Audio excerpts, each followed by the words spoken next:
లితాస్ fashion వాళ్ళకి స్వాగతం అండి. నేను లలితారెడ్డి. ఈరోజు మీకు నా బ్రేక్ఫాస్ట్ చూపిస్తానండి. మా అమ్మాయి ఇది ప్రిపేర్ చేసి నాకు పెట్టింది. ఇదేంటంటే కోకోనట్ ఎక్స్ట్రాక్ట్ అండి. దాంట్లోంచి తీసిన పాలు, దాంట్లో ఈ చియా సీడ్స్, తర్వాత ఓట్స్ కొద్ది కొద్దిగా ఒక స్పూన్ వేసి నానబెట్టింది. నానబెట్టేసిన తర్వాత ముందు రోజు నానబెట్టి నెక్స్ట్ డే దీంట్లో కొన్ని స్ట్రాబెర్రీస్, బ్లాక్ బెర్రీస్, మనకు ఏదైనా నచ్చిన ఫ్రూట్స్ వేసుకోవచ్చండి.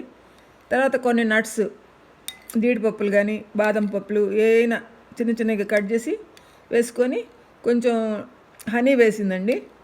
హనీ వేసి లేకపోతే షుగర్ అయినా వేసుకోవచ్చు. అన్నీ కలిపి చేసిందండి. ఇది ఎలా ఉందో చూడండి మీరు కూడా. చాలా బాగుంటుందంట.